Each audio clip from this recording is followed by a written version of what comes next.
Bhavnagar district cooperative બેંકની ભરતીને લઈને યુવરાજસિંહ જાડેજા દ્વારા પ્રશ્ન ઉઠાવવામાં આવ્યા. આ ભરતી સંપૂર્ણપણે ગેરબંધારણીય હોવાનો આક્ષેપ. તો ક્યાં દેવાનું મારે? કારણ કે આની અંદર તો કે લખ્યું નથી સિલેબસ કાસ 50 પ્રશ્નનો અંગ્રેજી પૂછો, 50 પ્રશ્નનો ગુજરાતી પૂછો. આવો સિલેબસ ભાઈ નથી લખ્યું તમે કે આમાં અમે આ ભરતી પ્રક્રિયા આ પ્રકારે લેશું. સ્વાયત્ત સંસ્થા છો ને, હું નાનક પડતું કે સ્વાયત્ત સંસ્થા ને, સ્વાયત્ત સંસ્થા હોય તો સ્વાયત્ત સંસ્થા નિયમો તો જાહેર કરે. આ ભરતી પ્રક્રિયા સ્વતંત્ર રીતે તમામ નીતિ નિયમોથી વિરુદ્ધમાં છે. કારણ કે તમે ભરતી પ્રક્રિયાની જો વાત કરતો તો ભરતી પ્રક્રિયાના નિયમો બધા જ જાણું છું. તમામ પ્રકારના જીપીએસસી, યુપીએસસી, પીયુન, આ ગુજરાતમાં જેટલી એક્ઝામ લેવાય ને એ બધાના રિક્રુટમેન્ટ રૂલ્સમાં મોઢે છે. પણ આ રીતે તો કોઈ એક જગ્યાએ ભરતી લેવા નથી આવતી. પછી શા માટે ચોરી નથી કરી? તો શું કામ ભાઈ પેપર લઈ લ્યો? શું કામ ભાઈ તમે ઓએમઆર વિદ્યાર્થીને પાછી લઈ લ્યો? શા માટે તમે એના કોલ લેટર પાછા લઈ લીધા? બહુ પાક સાહેબ કે ઈમાનદારીથી નોકરી કરી તો બધાને દેવા દે ને કે આલ્યો ભાઈ તમારું પેપર, આલ્યો ભાઈ તમારી ઓએમઆર સીટ, આલ્યો ભાઈ તમારા કોલ લેટર. બધી જ જગ્યાએ તમે અહીંયાથી પાછા લઈ લીધા. અને જે એજન્સીને કામ સોંપ્યું છે એ શંકાના દાયરામાં છે. અમારી પાસે ભલે અત્યારે પુરાવો નથી પણ ભવિષ્યમાં પુરાવો લાવશું કે એના પોતાના કેટલા લોકોને એમાં સેટ કરવામાં આવે ને એ પુરાવો 110% લાવશું. કારણ કે આ જે કંપનીનો મને એટલી ખબર છે કોના દ્વારા કોન્ટ્રાક્ટ મળ્યો છે, કોની એજન્સી છે એ હું જાણું છું. આ લાગતી વળગતી પોતાની માનીતી એજન્સીના કોન્ટ્રાક્ટ આપ્યો છે ને હોમ એજન્સી, તમે જેના ગુણગાન ગાવ છો બહુ પાક સાફ છે, બહુ ઈમાનદાર છે. આવું ભૂતકાળમાં ગૌણ સેવાના સચિવ હતા કે અધ્યક્ષ હતા ને એવું કહેતા હતા કે ટીસીએસ નો કોન્ટ્રાક્ટ, તો ટીસીએસ ના આઈનમાં જોઈ લો કે એ ટીસીએસ એ પોતાના કર્મચારીની ભરતી કરવામાં પોતાના હગાવાલા લીધા છે.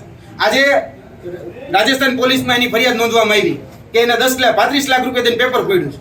એટલે બહુ વખાણ જેના ગુણગાન ગાવ છો ને એ ગુણગાન ગાવા યોગ્ય હતી જ નહીં. અને આ હોમ એજન્સી એની જરા પણ યોગ્ય નથી. અમે એના વિરુદ્ધ પણ ફરિયાદ અમે ક્રાઇમ બ્રાન્ચ જે છે અમદાવાદ ખાતે સીપી ઓફિસ ત્યાં એમ આપવાના છે કે આને ભવિષ્યના બાળકો જે છે અને બાળકોના ભવિષ્ય સાથે ચેડા કર્યા છે.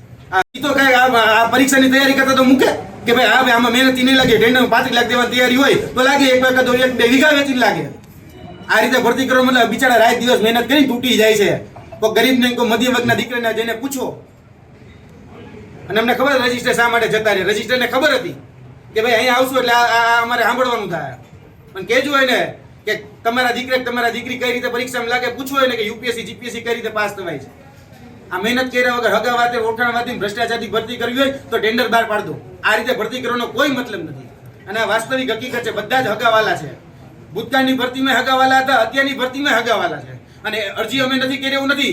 જ્યાં પણ અમે આ ભરતી પ્રક્રિયા હજી શરૂ થઈ ત્યારે અરજી કરેલી, એના પછી ભરતી પ્રક્રિયામાં ઇન્ટરવ્યુ બાકી હતા ત્યારે આ જ બધા પ્રેસ મીડિયા મિત્રો અહીં ઉભા હતા. આ જ પ્રેસ મીડિયા મિત્રોમાં પ્રેસ કોન્ફરન્સ કરી જાહેરાત કરી કે આ ભરતીમાં હવે ઇન્ટરવ્યુ લેવામાં આવનાર છે, એમાં હગાવાલાથી નોકરી. અને તમે એટલી ઉતાવળ આટલી ઉતાવળ તો ભાઈ કહેવાય ને કે યુપીએસસી કે બીજું કોઈ નથી કરતું. 1 મહિનાની અંદર તમે 26 બીજા મહિનામાં આપો, ત્રીજા મહિનામાં ભરતી પૂરી કરી નાખો એટલી બધી ઝડપથી.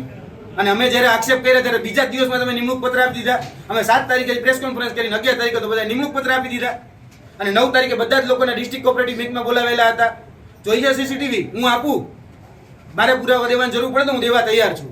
એ જેટલા આક્ષેપ કરું છું ને બધા આક્ષેપ સાબિત કરવાની પૂરેપૂરી તાકાત છે મારામાં. આ ભ્રષ્ટાચાર બંધ કરો ને મહેરબાની કરીને. સહકારી ક્ષેત્રની આ જે ગોળ ખોદવાની ચાલુ કરી છે ને એ બંધ કરો.